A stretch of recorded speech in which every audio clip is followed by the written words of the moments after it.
안녕하세요. 저는 올해 30대 후반의 여자입니다. 제 나이도 벌써 40이 다 되어 가는데요. 지금까지 살아오면서 저는 가장 후회되는 일이 바로 결혼한 일입니다. 제가 겪었던 상황은 여러분이 태어나서 한 번도 경험해 본 적이 없다고 자부할 수 있어요. 예전에는 부끄러워서 어디 말도 못하고 다녔는데 역시 세월이 약인가 봐요. 지금은 여러분들 앞에서 저의 이야기를 말할 수 있을 정도로 훌훌 털어버렸고 새 인생을 살아가고 있습니다.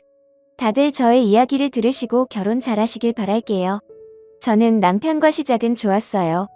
둘 다 안정적인 직장에 모아둔 돈도 꽤 있었고 시어머니도 좋은 분이셨습니다. 결혼 정년기에 모두의 축하를 받으며 신혼생활도 맘껏 즐겼죠. 그러다가 아이가 생겼고 저희는 아이를 가지고 싶었기에 당연히 행복했습니다. 시댁 식구들은 제가 뭘 먹고 싶든 말만 하라고 했고 언제 어디서든 구해다 줬어요. 그만큼 저와 아기에게 헌신적이었고 제 임신을 그 누구보다 기뻐하셨습니다. 그런데 시어머니가 딱 하나 저에게 바라시는 게 있었어요. 다들 그렇듯 시댁 식구들의 며느리에게 바라는 건 다 똑같지 않아요. 그건 바로 아들이었습니다. 시어머니는 저에게 김씨 가문이 이어져야 한다며 아들을 강요하셨어요. 임신하는 동안 많은 점집도 다녔고 약도 먹고 부적도 쓰면서 아들을 바라셨습니다. 저는 어떤 성별이든 상관이 없었지만 아들도 좋았기에 시어머니의 부름에도 잘 나갔죠.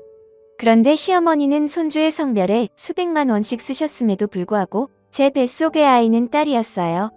제가 잘못한 것도 아닌데 왠지 제가 피해자가 된 기분이었습니다. 시어머니는 병원에서 성별을 아시자마자 한숨을 쉬시며 곧바로 둘째를 낳자고 하셨죠. 아직 배도 부르지 않았는데 벌써 둘째라니요. 의사 선생님도 기겁하셨습니다. 그리고 제가 다른 산모들에 비해서 자궁이 약하다 보니 둘째 임신은 힘들다고 하셨어요. 그럼에도 불구하고 시어머니는 뜻을 굽히지 않으셨고 결혼 후 처음으로 시어머니가 제게 언성을 높이셨습니다. 넌 우리 집에 들어왔으면 김씨 가문의 대를 잇는 역할을 해야지. 어떻게 애가 양심이 없니? 딸은 대충 낳고 둘째 임신할 걱정이 나렴. 이 말을 한 뒤 시어머니는 딸이 세상에 나올 때까지 단 한 번도 저를 보러 오지 않았습니다. 출산한 날 손녀딸도 보러 오지 않으셨죠. 그만큼 손자를 가지길 간절히 원하셨지만 저는 둘째를 낳을 생각이 전혀 없었어요. 딸로도 충분했고 육아가 한 명으로도 힘든데 둘이나 낳으면 얼마나 힘들겠습니까? 그래서 시어머니께 결국 제 뜻을 밝혔어요. 한 대 맞을 각오하고 둘째를 낳지 않겠다고 했습니다. 당연히 저를 혼내며 다그칠 줄 알았는데 시어머니의 반응은 의외였습니다. 내 뜻이 전 그렇다면 어쩔 수 없지. 딸이라도 잘 키우거라. 저는 너무 당황스러웠고 이렇게 쉽게 뜻을 굽힐 거면 왜 저를 그렇게 달달 볶았나 싶더라고요. 그래서 시어머니와 관계도 다시 회복되었고 딸도 열심히 잘 키웠습니다. 시어머니는 손녀에게 관심이 없으셨지만 그래도 노력은 하셨어요. 시어머니가 제 딸에게 무심해도 둘째 강요는 하지 않으시니 이걸로도 충분히 만족했습니다. 저와 남편은 시어머니의 간섭 없이 딸을 잘 키웠어요. 서로 맞벌이였지만 부족함 없이 딸이 하고 싶다는 거 사고 싶다는 거 다 사주면서 자라게 해주었죠. 저희 가정은 아주 평화로웠고 이대로만 살아도 더할 나위 없이 행복할 것 같았습니다. 그런데 저희 집이 발칵 뒤집힌 사건이 일어나고 말았어요. 그날도 여느 때와 다름없이 평화로운 주말이었고 저희 부부는 딸과 함께 집에 있었습니다. 그런데 시어머니가 급히 시댁으로 오라고 하더라고요. 남편과 저는 시어머니가 한 번도 그러신 적이 없어서 큰일이 일어난 줄 알고 급히 시댁으로 갔습니다. 그런데 시댁에는 웬 낯선 여자가 한 명 있었어요. 한 번도 본 적이 없는 여자였는데 그 여자는 임신을 하고 있었습니다. 배가 아주 많이 나온 거에 만삭이었죠. 그런데 더 놀라운 건 저만 그 여자를 몰랐습니다. 시댁으로 가니 옆에 있던 남편이 그 여자를 보고 놀라더라고요. 네가 왜 여기 있어? 대체 누군가 싶어 물어보니 정말 놀랍게도 남편의 여동생이었습니다. 신우이였어요. 저는 결혼 전 남편에게 여동생이 있었다는 말을 한 번도 들어본 적이 없어요. 결혼식에도 뵌 적이 없었기에 당연히 외동인 줄 알았죠. 그런데 여동생이 있다뇨? 그걸 결혼 후에 한 저는 기가 막혀 쓰러질 뻔했습니다. 신우이는 배가 불러와 시댁으로 들어왔고 오늘부터 저희와 같이 산다고 했어요. 시댁에서 살고 싶지만 신우이의 직장이 저희 집과 가까워서 집을 구할 때까지 저희 집에서 지낸다고 했죠. 저와 상의도 없이 멋대로 정한 시댁 사람들을 보고 어처구니가 없었습니다. 그래서 남편을 불러 조용히 이야기를 했어요.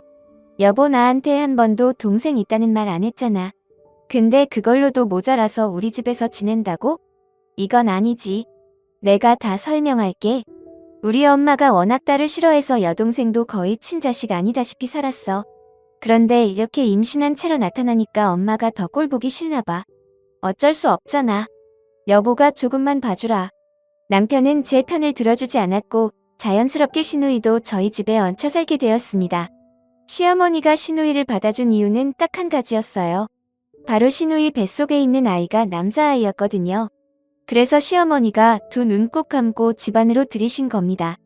시어머니는 가슴을 퍽퍽 치시며 한숨을 내쉬고 있었죠. 아휴, 저 망할 계집애. 딸들은 이래서 문제야 문제. 시어머니가 저를 쳐다보시며 그런 말씀을 하시는데 도저히 제가 시누이와 같이 지낼 수 없다고 말할 수 없었어요. 그래서 제가 한번 참고 시누이를 저희 집에 들였고 한동안 같이 살게 되었죠. 그런데 시누이는 만삭이 다 되어 저희 집으로 들어와서 그런지 손 하나 까딱하지 않았습니다. 저보다 나이가 한참이나 어린데도 불구하고 이것저것 시켰죠. 물 떠달라, 이 음식 만들어달라 등등 저에게 바라는 것도 많았습니다. 그리고 더 놀라운 건 바로 손빨래였어요. 시누이는 자신의 옷을 빨아달라며 자기 옷들을 저에게 산더미로 주는데 말이 나오지 않았습니다. 제 딸 옷도 손빨래를 해본 적이 없는데 어떻게 시누이 옷을 빨아요? 제가 할 수 없다고 스스로 하라고 말을 해도 시누이는 고집불통이었습니다. 헤이, 임산부가 어떻게 손빨래를 해요? 언니가 빨래 잘하시니까 제 것도 빨아주세요. 이런 기상천외한 말들을 애교 섞인 목소리로 늘어놓는데 정말 화가 나 미치는 줄 알았습니다. 저는 결국 시누이의 옷을 손빨래하지 않았어요. 그대로 빨래통에 넣어둔 채 다른 빨래들만 빨았습니다. 그런데 어느 날 저는 충격적인 장면을 보고 말았어요. 제가 시누이의 옷을 빨지 않으니 남편이 그 여자의 옷을 빨고 있는 겁니다. 제가 너무 놀라서 뭐하냐고, 왜 당신이 여동생 옷을 빨고 있냐고 하니 남편은 오히려 당당했어요. 오빠가 여동생 옷 빨아줄 수 있는 거 아니야? 당신이 하기 힘들어할 것 같아서 내가 하는 거니까 너무 걱정하지 마. 이런 말을 하며 다시 손으로 빨고 있는데 도저히 그 꼴을 볼 수 없었습니다. 그래서 남편을 밀치고 결국 제가 그 빨래를 마무리 지었어요. 그만큼 저와 시누이 사이의 신경전은 끊임없이 있습니다. 남편은 그 사이에서 갈팡질팡 못하고 있었죠. 집에 자기 여동생과 와이프가 기싸움을 하고 있는데 남편이 얼마나 힘들었을까요? 시누이는 남편한테 아기가 이거 먹고 싶어 한다며 이것저것을 사달라고 하는데 정말 꼴사 나왔습니다. 어느 날은 새벽에 갑자기 안방에 마음대로 들어와서는 제 남편을 깨우더라고요. 그런데 깨우자마자 하는 말이 너무 어처구니 없었습니다. 오빠, 나 참외가 너무 먹고 싶은데 밖에서 사와주면 안 될까? 잠을 중요하게 생각하는 남편이라서 시누이의 말을 당연히 거절하고 다시 잠에 들 줄 알았어요. 그런데 제 예상과 다르게 남편은 그 자리에서 바로 일어나 옷을 주섬주섬 입었습니다. 그때 시간이 새벽 3시였는데 남편은 시누이를 위한 참외를 사러 밖을 나갔죠. 처음 보는 남편의 모습에 헛웃음이 나왔고 시누이를 쳐다봤는데 왠지 모르게 저를 비웃는 듯한 표정을 지으며 방을 나갔습니다. 뭔가 자신이 승자라는 표정을 보여준 듯했죠. 남편은 결국 2시간 뒤 참외를 들고 집으로 들어왔고 얼마 자지도 못한 채 출근 준비를 했습니다. 남편은 이 정도로 시누이한테 헌신적이었어요. 저도 남매라서 알지만 저는 남동생한테 이렇지 않습니다. 이 정도로 애틋하고 사랑하는 사이가 아니에요. 그런데 시누이와 남편은 오랫동안 못 만났던 사이여서 그런지 가족보다 더 가족 같은 사이였죠. 그렇게 시누이는 아이를 낳았고 건강한 왕자님을 출산했어요. 시어머니는 제가 딸을 낳았을 땐 한 번도 병원에 오지 않으시더니 시누이가 낳을 땐 하루 종일 병실을 지키셨습니다. 바로 시누이 때문이 아니라 시누이가 낳은 아들 때문에 말이죠. 시누이가 낳은 아들을 아는 채 우쭈쭈하고 계시는데 그날 시어머니가 해맑게 웃는 모습을 처음 봤습니다. 제 딸은 손도 대지 않으시려고 하면서 아들은 저렇게 차별하시니 속상했죠. 시누이도 아들을 낳자마자 시어머니의 관심이 뚝 끊겼습니다. 시어머니는 손자를 보러 저희 집으로 오셨고 저희와 대화도 하지 않으셨어요. 그저 아이와 놀고 아이와 산책을 하기 위해서 방문하셨습니다. 그런데 아이를 낳고 시누이가 아기를 돌봐야 하는데 시누이는 밖으로 나다녔어요. 그동안 못 놀았던 거 즐긴다며 집에도 잘 들어오지 않았고 아기 모유 수유도 제대로 하지 않았죠. 같은 엄마가 봤을 때 정말 무책임해 보였습니다. 시누이가 육아를 하지 않는 걸 시어머니가 다 했고 시누이는 외박도 잦았고 거의 집에 없다시피였어요. 그런데 시어머니는 그런 시누이한테 큰 관심이 없었고 아기를 돌봐달라는 말도 없었어요. 시어머니가 매일 저희 집에 오시는 게 아니니까 시어머니가 안 계시는 날이면 제가 육아를 해야 했어요. 제 딸로도 벅찬데 시누이의 아들까지 제가 돌봐야 했죠.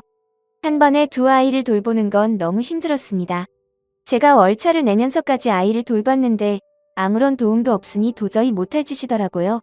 그래서 시누이한테 참고 참다가 한마디 했습니다. 제발 엄마로서의 도리를 하라고 말이죠. 그런데 제가 이 말을 해도 시누이가 듣겠나요? 여전히 친구들이랑 클럽 가고 술 마시면서 철없이 놀았습니다.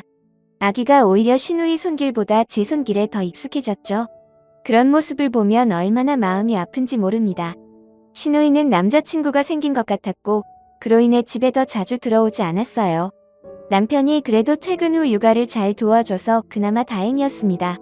그래서 남편한테 시누이 욕도 하고 화풀이도 할 수 있어서 버틸 수 있었죠. 남편은 제 딸보다 더 자기 자식처럼 시누이의 아들을 돌봤어요. 원래 아기를 잘 돌보는 사람인데 저렇게 진심을 다해서 아이를 돌보니 신기했습니다. 솔직히 자기 딸을 더 정성껏 돌보지 않나요? 그런데 남편은 자신의 조카를 자기가 돌봤고 딸은 자연스레 제가 돌보게 했습니다. 한 집에서 저희는 다른 아이를 담당했고 막상 시누이는 자기 아들한테 관심이 없었어요. 저는 아이를 돌보면서 남편한테 한풀이를 하듯 말했습니다. 여보 아가씨 남자친구 생기신 것 같더라. 그래도 이건 좀 아니지 않아? 자기 아들 우리한테 당연하게 맡기고 밖에서 놀러 다니는 거 나 이제 그만 돌보고 싶어. 내 아이가 아니라서 정도는 안 가고 내가 잘 말해 볼게. 근데 그래도 가족이니까 내 조카한테 정 좀 붙여봐. 같이 있으면서 모성애가 조금은 느껴지지 않아? 남편은 시누이의 자식한테 모성애가 느껴지지 않냐는 이상한 말을 했고 그 당시에 저는 그게 무슨 말인지 이해가 되지 않았습니다. 이게 하루 이틀이 아니라 한 달, 두 달이 되니까 저도 참을 수 없었어요. 내가 왜 이 아이의 엄마 역할을 하고 있는 건지 도무지 이해가 되지 않았고 상황이 더 악화되기 전에 시누이를 얼른 저희 집에서 내쫓아야겠다고 생각했죠. 시누이가 오면 바로 짐을 챙겨 자신의 아들과 나가게 하려고 시누이 아들 관련 물건들을 짐 가방에 챙기고 있었습니다. 장난감이랑 분유, 기저귀 등등 이것저것을 챙긴다고 집을 샅샅이 뒤졌죠. 그리고 아기 관련한 병원 진료 내역이나 약들도 챙겼습니다. 그런데 찾는 과정에서 충격적인 것을 발견하게 되었어요. 종이 뭉텅이로 되어 있었는데 시누이 방에서 발견했습니다. 그런데 그건 친자검사 결과지였어요. 검사 결과는 99% 불일치라고 떴고 누구를 대상으로 친자검사를 한 건지 보았는데 저는 제 두 눈을 의심했습니다. 바로 제 남편과 시누이의 아들을 검사했거든요. 왜 조카와 삼촌을 친자검사를 하는지 도무지 이해가 되지 않았습니다. 당연히 결과적으로 불일치라는 걸 알지 않나요? 솔직히 이 상황이 납득이 안 갔고 시누이가 검사 결과지를 이렇게 꽁꽁 숨겨두었는지 이해가 되지 않았죠. 저는 바로 남편한테 전화를 해서 이 상황을 알렸습니다. 여보 내가 시누이 방 보다가 발견했는데 여기 친자검사 결과지가 있거든. 근데 검사 대상이 당신이랑 시누이 아들이야. 이거 어떻게 된 거야? 그 순간 남편은 말이 심하게 빨라졌고 아무것도 하지 말고 저보고 가만히 있으라고 했어요. 원래 남편이 거짓말을 하면 말이 빨라지는데 그 모습을 보고 무언가 저만 모르는 비밀이 있다고 생각했죠. 도저히 생각을 해보려고 해도 제 머릿속에서는 감당이 되지 않았고 누군가에게 이야기를 들어야 할 것 같았어요. 그리고 얼마 지나지 않아 남편이 들어왔는데 시누이와 시어머니가 같이 왔습니다. 셋은 숨을 헐떡이며 제 앞에 섰고 제 손에 든 결과지를 뺏어들었죠. 그런데 시누이가 제 종이를 뺏자마자 갑자기 찢어버렸습니다. 너무 놀라서 그걸 왜 찢냐고 물으니 아무도 대답하지 않았죠. 아가씨 이거 왜 검사하신 거예요? 당연히 제 남편이랑 아가씨 아들이랑 친자 검사하면 불일치하는 거 당연하잖아요. 99% 불일치라고 쓰여져 있던데요. 그런데 제가 이 말을 내뱉자마자 시누이의 얼굴이 창백해졌어요. 그리고 남편과 시어머니는 굉장히 놀라했습니다. 뭐? 불일치라고? 저는 이게 대체 무슨 상황인지 납득이 되지 않았어요. 그 순간 시누이는 냅다 무릎을 꿇었고 시누이와 남편에게 싹싹 빌기 시작했습니다. 어머니 제가 다 잘못했어요. 제가 잠시 미쳤었나 봐요. 신우이가 갑자기 왜 시어머니한테 어머니라고 하는지 상황이 이해가 되지 않았는데 그 순간 시어머니가 신우이의 뺨을 내리쳤습니다.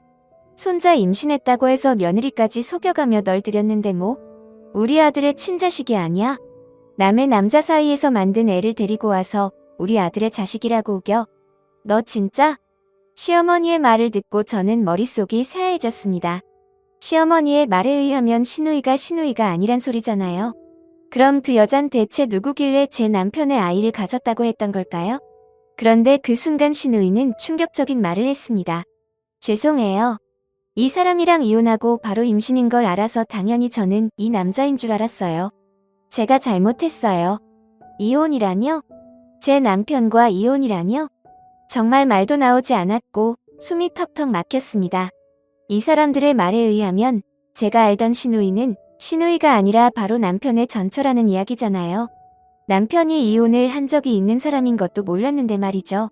그리고 저는 그것도 모르고 남편 전처의 아이를 돌봤던 겁니다. 바보같이 말이죠. 이때까지 신우이가 아니라 남편의 전처와 한 지붕 아래 같이 살았습니다. 어떻게 이런 일이 저에게 일어날 수 있나요? 무슨 영화 같지 않나요? 미리 남편과 남편의 전처, 그리고 시어머니는 셋이서 말을 맞추고 저한테 연기를 한 거였습니다. 남편의 전처는 만삭이 된 채로 시어머니를 찾아가 그렇게 바라던 손자를 임신했으니 책임지라고 했고 아들을 임신했다는 말에 거절할 수 없었던 시어머니는 저에게 신우이라고 속이면서 전처와 같이 지내게 했죠. 저는 그 순간 속이 미칠 듯이 쓰렸고 화장실로 가서 속을 다 개원했어요. 그리고 머릿속이 어지러웠습니다. 제가 그럼 지금까지 그들의 시나리오에 놀아난 거잖아요. 저를 가지고 놀면서 이용한 거였습니다. 남편은 화장실 문을 쾅쾅 두드리며 제발 이야기 좀 하자고 했고 저는 화장실 문을 열고 나갔어요. 그런데 나가자마자 제 앞엔 남편과 시어머니가 무릎을 꿇고 싹싹 빌고 있었습니다. 남편은 미안하다는 말만 반복했지만 시어머니는 상황 파악을 못하셨는지 이상한 말을 내뱉으셨어요. 아들만 낳아주면 집에서 바로 내보내려고 그랬단다. 내 자식이라 생각하고 한 번만 키워주면 안 될까? 어차피 내 남편 유전자 반도 있으니 그럼 내가 내 재산 너한테 다 주마. 시어머니는 남편 전처에 아들을 제 호적으로 올려달라고 했고 저는 터무니없는 말에 헛웃음이 나왔습니다. 그래서 남편이 예전에 저에게 모성애 어쩌고 했던 거였죠. 정말 기가 막혔고 화가 나서 미치는 줄 알았습니다. 그런데 남편과 시어머니보다 싫었던 사람은 바로 남편의 전처였어요. 어떻게 다른 남자의 아이를 임신하고 들어올 생각을 했을까요? 남편 말로는 불륜으로 이혼했다고 하는데 양심 있는 사람이 그러면 안 되지 않나요? 저는 그 여자의 뺨이라도 내려치고 싶어서 성큼성큼 걸어가 팔을 올렸는데 갑자기 그녀는 충격적인 말을 했습니다. 저 둘째 임신했어요. 어떻게 이런 일이 있을 수 있죠? 저는 팔에 힘이 풀렸고 이 상황을 감당하기조차 힘들었습니다. 남편의 전처는 둘째는 무조건 제 남편의 자식이 맞다고 했는데 그럼 저와 부부일 때도 그 여자와 하룻밤을 보냈다는 말이잖아요. 남편과 시어머니도 둘째는 예상 못하셨는지 말도 하지 않았습니다. 그리고 저는 그 여자를 때릴 힘도 없었죠. 남편은 자신의 불륜이 저에게 들통이 났으니 아무 말도 하지 못했고 시어머니도 저를 붙잡지 않았습니다. 그리고 저는 딸을 데리고 그 집에서 나왔어요. 평생 그들이 불행하기를 바라면서 말이죠. 집에서 나오자마자 그 여자에게 상간녀 수송을 하고 남편도 고소했어요. 이혼도 당연히 했고요. 그 집에서 겪은 일은 지금 생각해봐도 정말 충격적인 것 같아요. 어떻게 저에게 이런 일이 생길 수 있나요? 남편과 그 여자는 마지막 양심은 있는지 저에게 아무런 반박도 하지 않았고 제가 제시한 위자료 금액을 그대로 줬습니다. 그리고 다 인정했어요. 그리고 그들은 다시 합쳤다고 합니다. 정말 어처구니 없지 않나요? 저는 그들의 싸움에 껴서 처참하게 짓밟혔는데 말입니다. 저는 딸과 함께 친정으로 가서 살게 되었어요. 다시 일도 시작했고 그들과 단 한 통의 연락도 하지 않았습니다. 분명 잘 살고 있을 거라고 생각했고 소식이 전혀 궁금하지 않았거든요. 그런데 전 남편은 딸을 보러 한 번을 오지 않았고 부성애가 없었습니다. 그 모습을 보면서 이혼 정말 잘했다는 생각이 들었네요. 이렇게 1년 정도 살았는데 얼마 후 연락이 왔어요. 바로 전 남편한테서 말입니다. 헤어지고 처음 한 연락이었는데 대뜸 저에게 말도 안 되는 제안을 하기 시작했어요. 우리 다시 합치면 안 될까? 저는 그 말을 듣고 너무 역겨워서 전화를 끊었습니다. 그런데 전 남편은 저에게 문자로 충격적인 내용을 보냈어요. 바로 그 여자와 관계를 정리했다는 내용이었습니다. 그런데 정리한 이유가 바로 그 여자가 임신한 둘째도 알고 보니 전 남편의 아이가 아니었다고 합니다. 자신과 불륜을 저지르는 동시에 다른 남자들과도 많이 만났대요. 전 남편은 아이를 낳고 혹시나 첫째처럼 그럴까봐 한번 친자 검사를 몰래 했었는데 정말 불일치가 나왔고 그 결과를 보자마자 바로 이혼을 하자고 했대요. 아이 둘을 데리고 집에서 쫓겨난 거죠. 전 남편은 그 여자를 소송하고 위자료랑 손해배상을 청구했다고 합니다. 이런 바보 같은 여자한테 노란한 자기가 너무 한심하대요. 그러면서 저 아니면 안 되겠다고 하는데 양심이 없어도 너무 없었죠. 저는 대답할 가치가 없다고 느껴 답장도 하지 않았고 그를 차단했네요. 사실 저는 그 일이 있고 나서 매일 악몽을 꿔요. 그래서 잠에 들기가 무서울 정도로 힘들었는데 전 남편이 행복하지 않다는 소식을 들으니 한결 마음이 편안해졌는지 그 뒤로 악몽을 꾸지 않았습니다.